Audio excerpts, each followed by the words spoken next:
बहुत बहुत स्वागत है आप सभी का study with Swati YouTube channel पर। दोस्तों, आज के अपने इस वीडियो में हम बात करेंगे यूपीटीटी 2021 में जो आपका पेपर आया था 28 नवंबर को, किस तरह से क्वेश्चन पेपर पूछा गया था। क्योंकि आप सभी जानते हैं 28 नवंबर को जो पेपर आया था यूपीटीटी का, तो वह लीक हो गया था। इस वजह से जो पेपर है वो बीच में ही रोक दिया गया था। आप सभी ने क्वेश्चन पेपर भी देखा होगा कि किस तरह से क्वेश्चन आए थे। कई सारे वीडियोस में आपने इन्हें पहले से ही देख लिया है, फिर भी यहाँ पर हम यूपीटीटी के क्वेश्चन पेपर को सॉल्व करा रहे हैं। तो देख लेते हैं आने वाले पेपर में किस तरह से क्वेश्चन पूछे जाएंगे। क्योंकि 23 जनवरी की एक्सपेक्टेड डेट है आपकी यूपीटीटी 2022 की, तो यहाँ पर हम देख लेंगे 28 नवंबर को किस तरह से क्वेश्चन पूछे गए थे। ये आपका पेपर 1 to 5 के लिए था। जो कि पेपर लीक हो गया था तो 6 to 8 कैंसिल पहले ही हो गया, तो वो देखने को नहीं मिल पाया।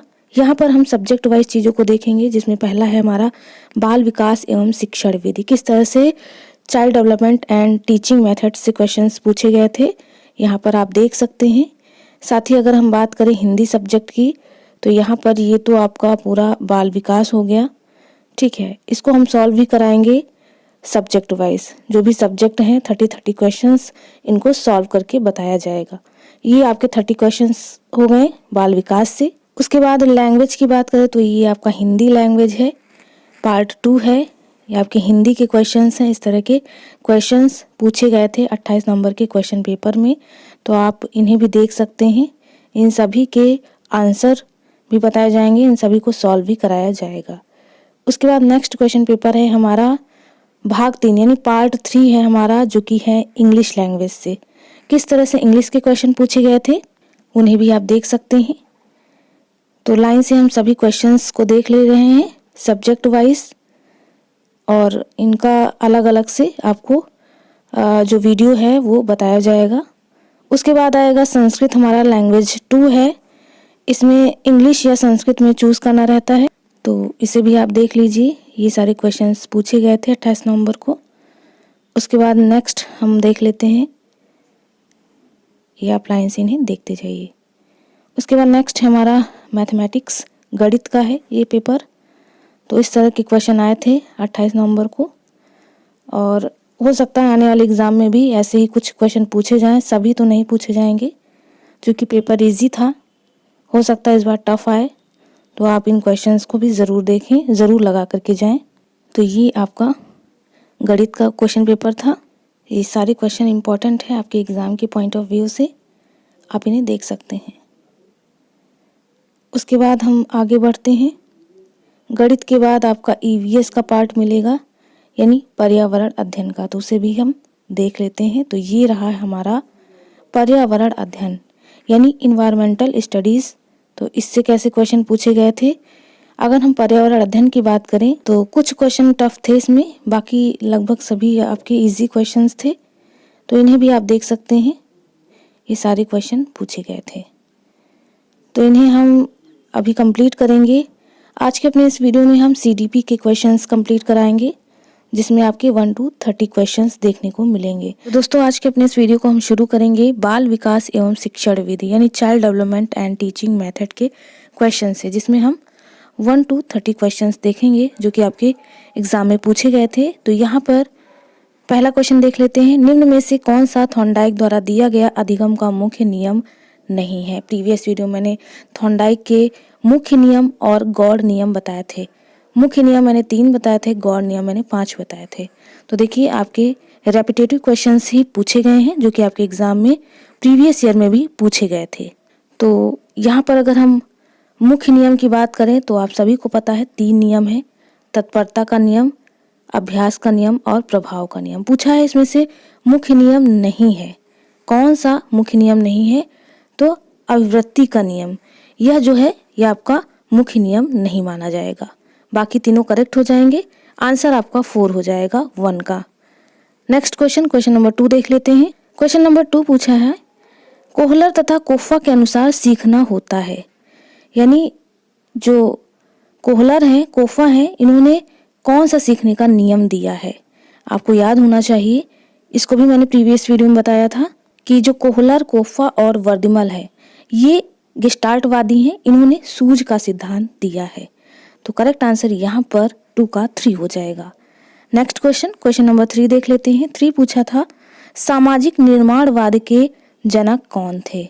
यह सामाजिक अधिगम जो है वो किसने दिया है, यहाँ पर आपको बताना है। तो जो सामाजिक निर्माणवाद के जनक माने जाते हैं वो हैं आपके वाइगोत्स्की या वेगोत्स्की लिखा है करके, ये सामाजिक निर्माणवाद के जनक माने जाते हैं। करेक्ट आंसर 3 का 2 हो जाएगा। बढ़ते हैं अगले क्वेश्चन की तरफ। क्वेश्चन नंबर 4 पूछा है निम्न में से कौन विकास की विशेषता नहीं है? विकास की विशेषता कौन सी है? पहले तो ये पता होनी चाहिए, संचयी होना, दिशात्मक होना, विशिष्ट होना, ये सभी हो जाएंगी विकास की विशेषता। इनमें से नहीं पूछा है तो अनियंत्रित एवं स्वतंत्र होना, तो ये जो है to be uncontrolled and independent, तो ये जो है ये नहीं होगा, यह इसकी विशेषता नहीं मानी जाएगी। किसकी? विकास की। यहाँ पर आंसर आपका 4 का 4 हो जाएगा। बढ़ते हैं क्वेश्चन नंबर 5 की तरफ। क्वेश्चन नंबर 5 पूछा है कि हेरिडिटी जीनियस पुस्तक के लेखक हैं। किसने हेरिडिटी जीनियस पुस्तक लिखी है, उसके लेखक का आपको नाम बताना था।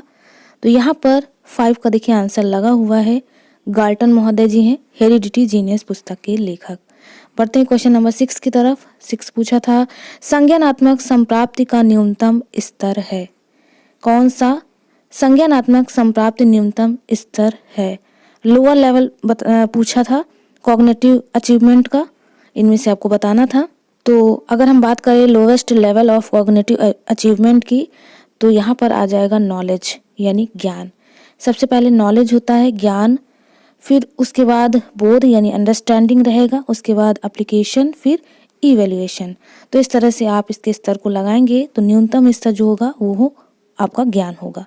बढ़ते हैं क्वेश्चन नंबर 7 की तरफ। 7 पूछा था सूक्ष्म शिक्षण का अंतिम सोपान है, यानी माइक्रो टीचिंग का लास्ट स्टेप कौन सा है वो आपको बताना था।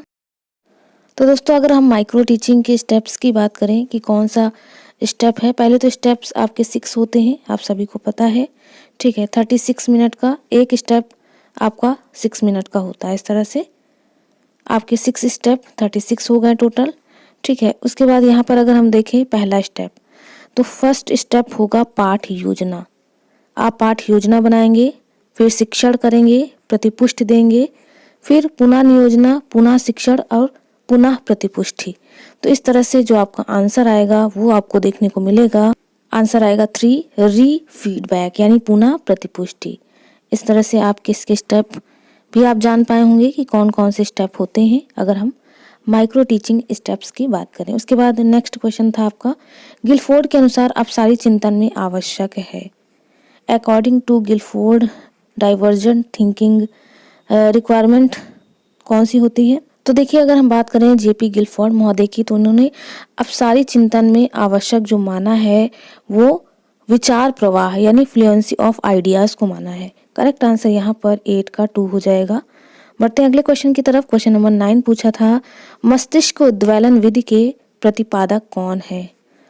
तो यहाँ पर आपको बताना था मस्तिष्क उद्वेलन विधि के, जिसे आप मस्तिष्क झंझावात या ब्रेन स्टॉर्मिंग मेथड कहते हैं, तो इसके प्रतिपादक पूछे थे कौन थे? तो ये थे ऑसबर्न महोदय। करेक्ट आंसर 9 का 2 हो जाएगा। बढ़ते हैं क्वेश्चन नंबर 10 की तरफ। क्वेश्चन नंबर 10 पूछा था प्रासंगिक अंतर्बोध परीक्षण से कौन संबंधित है? पूछा था प्रासंगिक अंतर्बोध परीक्षण से कौन संबंधित है। तो यहाँ पर अगर आपको हिंदी में समझ में ना आ रहा हो तो आप देख लीजिए इंग्लिश वाले पोर्शन को, थेमेटिक अप्रिसिएप्शन टेस्ट करके पूछा था। तो यहाँ पर कौन संबंधित है वो आपको बताना था। तो देखिए मार्गन एवं मुरे ये दोनों महोदय इससे संबंधित थे अगर हम बात करें TAT परीक्षण की। तो करेक्ट आंसर यहाँ पर 10 का 3 हो जाएगा। बढ़ते हैं क्वेश्चन नंबर 11 की तरफ। क्वेश्चन नंबर 11 पूछा था सृजनात्मक चिंतन की प्रथम अवस्था कहलाती है, यानी first stage of creative thinking is known as. सृजनात्मक चिंतन की प्रथम अवस्था कहलाती है, क्या कहलाएगी वो आपको बताना था। तो यहाँ पर 11 की बात करें, करेक्ट आंसर हो जाएगा उद्भवन, ये हो जाएगी सृजनात्मक चिंतन की प्रथम अवस्था। नेक्स्ट क्वेश्चन नंबर 12 देख लेते हैं। क्वेश्चन नंबर 12 पूछा था उद्दीपक अनुक्रिया सिद्धांत का प्रतिपादन किया था। Stimulus response theory was propounded bye किसने दी थी? अगर हम उद्दीपक अनुक्रिया सिद्धांत की बात करें तो यहाँ पर 12 का करेक्ट आंसर जो है वह हो जाएगा थॉर्नडाइक। E.L. थॉर्नडाइक महोदय ने उद्दीपक अनुक्रिया सिद्धांत या प्रयास एवं त्रुटि का सिद्धांत जो है इनके द्वारा दिया गया था। ये काफ़ी क्वेश्चंस पूछे जाते हैं अगर आपने प्रीवियस वीडियो देखा हो 2018, 19, 17 का क्वेश्चन पेपर जो कि मैंने डाला था तो उसमें भी क्वेश्चन पूछे गए थे। बस इनके सिद्धांतों के अन्य नाम से ये क्वेश्चन पूछा गया था। तो यहाँ पर 12 का करेक्ट आंसर ए हो गया। उसके बाद नेक्स्ट क्वेश्चन नंबर 3 देख लेते हैं। क्वेश्चन नंबर 3 पूछा था कौन से कारक अधिगम को प्रभावित करते हैं? तो देखिए जो क्वेश्चन थे बहुत इजी पूछे गए थे। अधिगम के प्रभावित कारकों की बात करें तो लगभग सभी कारक प्रभावित हैं। व्यक्तिगत कारक, वातावरण संबंधी कारक, सामाजिक कारक, तो इस तरह से ये सभी जो हैं ये अधिगम को प्रभावित करते हैं। Correct answer all of the above हो जाएगा। क्वेश्चन नंबर 14 देख लेते हैं। क्वेश्चन नंबर 14 पूछा था बहुबुद्धि का सिद्धांत किसने दिया था? Who gave the concept of multiple intelligence, यानी बहुबुद्धि का जो सिद्धांत है किसने दिया था? तो यहाँ पर 14 का करेक्ट आंसर 3 हो जाएगा। हार्वर्ड गार्डनर महोदय ने बहुबुद्धि का सिद्धांत दिया था। इन्होंने इसमें मल्टीपल इंटेलिजेंस यानी मल्टीपल जो इंटेलिजेंस है उसको बताया था। इसमें शायद 8 या 9 प्रकार की बुद्धि इन्होंने बताई थी। बढ़ते हैं क्वेश्चन नंबर 15 की तरफ। 15 ने पूछा था कि स्पीयरमैन ने कौन सा सिद्धांत दिया था? स्पीयरमैन के सिद्धांत की बात करें तो इन्होंने द्विकारक और त्रिकारक सिद्धांत दिया था। तो इस तरह से करेक्ट आंसर 15 का 1 हो जाएगा। बढ़ते हैं क्वेश्चन नंबर 16 की तरफ। क्वेश्चन नंबर 16 पूछा था प्रोजेक्ट विधि संबंधित है। प्रोजेक्ट मेथड किससे संबंधित है वो पूछा था। तो प्रोजेक्ट विधि जो है वो किलपैट्रिक महोदय की है। करेक्ट आंसर यहाँ पर 16 का ए हो जाएगा। क्वेश्चन नंबर 17 देख लेते हैं। 17 पूछा था पाठ योजना में छात्र के पूर्व अधिगम से संबंधित है। जब भी आप लेसन प्लान बनाते हैं तो उसमें जब भी हम प्रीवियस नॉलेज की बात करते हैं तो किससे संबंधित होगा? तो यहाँ पर 17 की बात करें करेक्ट आंसर हो जाएगा आपका 2 प्रस्तावना प्रश्न यानी इंट्रोडक्टरी क्वेश्चंस। लेकिन जो इसका आंसर लगभग लोगों ने बताया वो था मूल्यांकन प्रश्न। आप कमेंट द्वारा इसका आंसर ज़रूर बताएं कि पाठ योजना में छात्र के पूर्व अधिगम से संबंधित है मूल्यांकन प्रश्न या प्रस्तावना प्रश्न। आप इसका आंसर ज़रूर बताएं। बढ़ते हैं क्वेश्चन नंबर 18 की तरफ। क्वेश्चन नंबर 18 पूछा था गलत वाक्य को चुने। इसमें से गलत वाक्य कौन सा है? चूज द रॉन्ग स्टेटमेंट पूछा था। तो यहाँ पर देख लेते हैं। पहला है छात्र सबसे अच्छा स्वाभाविक वातावरण में सीखते हैं, यानी उन्हें एक अच्छा सा इन्वायरमेंट दे दिया जाता है जिसमें वो खुद ही चीज़ों को सीखते हैं। दूसरा छात्र सबसे अच्छा करके सीखते हैं, यानी छात्र जो है वह लर्निंग बाय डूइंग, वह खुद करके चीज़ों को सीखते हैं। तीसरा है छात्र सबसे अच्छा खेल में सीखते हैं। तो इसमें से गलत वाक्य चूज करना था, रॉन्ग स्टेटमेंट। तो फोर्थ वाला देखिए छात्र सबसे अच्छा नियंत्रित वातावरण में सीखते हैं। अगर छात्र को एक नियंत्रित वातावरण दे दिया जाएगा तो वह स्वतः कैसे चीजों को सीखेंगे? तो ये आपका इनकरेक्ट स्टेटमेंट हो जाएगा, यानी 18 का 4। नेक्स्ट क्वेश्चन देखेंगे। क्वेश्चन नंबर 19 पूछा था संविधान के किस संशोधन से शिक्षा के अधिकार पर बल दिया गया? तो ये क्वेश्चन भी कई बार प्रीवियस ईयर के क्वेश्चन पेपर में पूछा गया था। संविधान के किस संशोधन से शिक्षा के अधिकार पर बल दिया गया है? तो करेक्ट आंसर यहाँ पर 19 का 2 हो जाएगा 86वें संविधान संशोधन के तहत। बढ़ते हैं क्वेश्चन नंबर 20 की तरफ। 20 पूछा था शिक्षण के कार्य में सम्मिलित है। फंक्शंस ऑफ टीचिंग इंक्लूड्स, क्या कुछ शामिल है आपको बताना था। तो शिक्षण के कार्य में क्या सम्मिलित है? तो देखिए अगर हम शिक्षण के कार्य की बात करें तो मूल्यांकन करना, उपचारात्मक कार्य करना, निदानात्मक कार्य करना, ये सभी जो है शामिल रहेंगे। करेक्ट आंसर 20 का 4 हो जाएगा। बढ़ते हैं क्वेश्चन नंबर 21 की तरफ। 21 पूछा था शिक्षण सबसे कम प्रभावशाली होगा जब? कब सबसे कम प्रभावशाली होगा? तो यहाँ पर अगर हम बात करें शिक्षण सबसे कम प्रभावशाली होगा जब शिक्षक एकाधिकार होगा, मतलब शिक्षक का एकाधिकारवादी होगा, यानी उसी का स्वराज चलेगा। शिक्षार्थी निष्क्रिय रहेंगे, यानी स्टूडेंट जो है वो पैसिव टाइप के रहेंगे, वो कोई एक्टिविटी नहीं दिखाएंगे। थर्ड हो जाएगा केवल लिखने पर बल होगा। तो देखिए ये सभी नेगेटिव टैग वर्ड्स हैं, तो ये इनका आंसर जो आ जाएगा 21 का 4 उपर्युक्त सभी। ये सभी जो है लिस्ट इंपॉर्टेंट है। शिक्षक सबसे कम प्रभावशाली इन सभी के द्वारा होगा। नेक्स्ट क्वेश्चन नंबर 22 देख लेते हैं। क्वेश्चन नंबर 22 पूछा था कि भाषा रूपांतरण सिद्धांत दिया है। भाषावाद सिद्धांत या भाषा रूपांतरण सिद्धांत यह किससे संबंधित है? तो जब भी आएगा नोम चॉम्स्की का तो ये इसके संबंधित है, ये इससे संबंधित है भाषा रूपांतरण सिद्धांत से। करेक्ट आंसर यहाँ पर 22 का 2 हो जाएगा। बढ़ते हैं क्वेश्चन नंबर 23 की तरफ। 23 पूछा था शारीरिक गठन के संदर्भ में कौन सा सही नहीं है? इनमें से कौन सा सही नहीं है अगर हम बात करें शारीरिक गठन की चीजों को लेकर के? तो अगर हम शारीरिक गठन की बात करें तो मेसोमॉर्फी, एक्टोमॉर्फी, एंडोमॉर्फी ये सभी रिलेटेड होंगे, जबकि एंटोगेनेस्टिक ये जो है यह शारीरिक गठन से संदर्भित नहीं है, इसके अंतर्गत ये नहीं आएगा। यहाँ पर 23 का 2 आंसर हो जाएगा। बढ़ते हैं क्वेश्चन नंबर 24 की तरफ। 24 पूछा था कि निम्नवत में अभिप्रेरणा के घटकों की पहचान करें। अभिप्रेरणा के घटकों की पहचान आप कैसे करेंगे, आपको बताना होगा।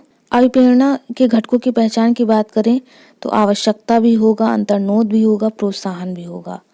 तो यहाँ पर करेक्ट आंसर जो है 24 का 4 हो जाएगा, उपर्युक्त सभी यानी ऑल ऑफ द अबव।